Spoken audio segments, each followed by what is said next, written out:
In a car, Matteo Gallagher kisses Evelyn Walsh until she's breathless and entranced. She's been stripped, but he's still fully clothed. The stark contrast makes her blush. Matteo wraps an arm around Evelyn's waist and pulls her close. He chuckles and whispers, "The soundproof divider is up. So the driver can't hear you. He wouldn't dare listen in anyway. Why are you so shy?" She watches as he intensifies his ministrations on her and throws her arms around him. Love fills her eyes, and she's about to reach her climax. Just then, a phone rings, interrupting them. Evelyn Walsh was completely lost in Matteo Gallagher's kiss inside the car. Her clothes had been stripped away while he remained impeccably dressed. The stark contrast between them made her flush with embarrassment. Matteo wrapped an arm around her waist, pulling her closer as he whispered with a low chuckle, "The partition is up. The driver can't hear anything, and he wouldn't dare to anyway. What are you so shy about, hum?" Evelyn's heart swelled with affection as she watched the usually reserved man's movement grow rougher. Just as waves of pleasure surged through her, sending her to the edge, an unexpected ringtone shattered the moment. Being interrupted like this made Matteo frown in irritation,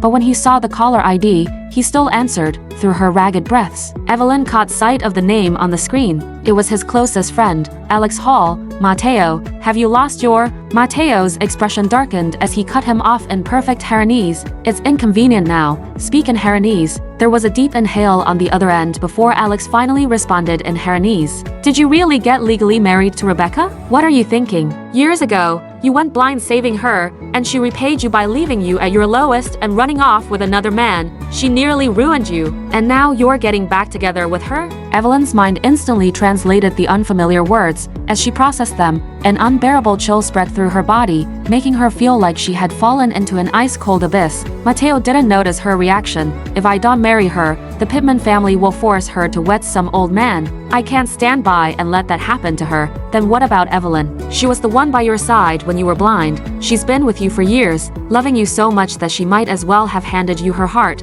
All of us have seen it." Alex's barely concealed fury was evident in his tone, but Matteo remained indifferent. "I'll find a way to keep it from her. She'll never know." "How long do you think you can hide it? Forever? Isn't Evelyn expecting you to marry her?" The more Alex spoke, the more irritated Matteo became. His voice turned sharper. "Keep this marriage a secret. Don't tell anyone. I'll prepare a fake marriage certificate for Eve in a while." With that, he ended the call without giving Alex a chance to say more. Lowering his gaze, Matteo tossed the phone aside and resumed his activity on Evelyn's body. Evelyn trembled uncontrollably. When their passion finally peaked, and they began dressing, she parted her lips to speak. However, before she could, his phone buzzed again. It was a distinct notification sound. Matteo picked up his phone, glanced at the screen, and then instructed the driver to stop. "Eve, something urgent came up at the company. I need you to get out and take a cab home, okay?" She didn't say a word. She only nodded silently and opened the car door. The sleek black Maybach sped off like a bolt of lightning.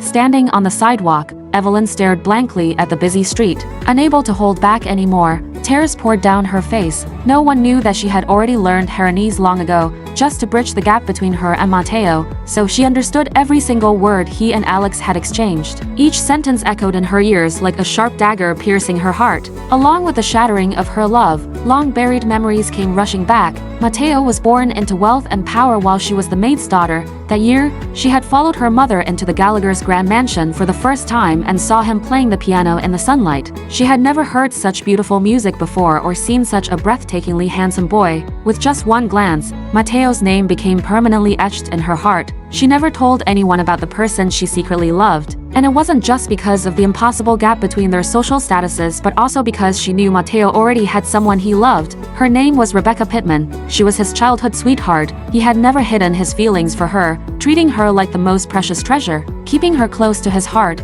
At 17, he even lost his sight in a car accident while saving Rebecca. But from that day on, Rebecca disappeared. She never set foot in the Gallagher estate again, choosing instead to date someone else.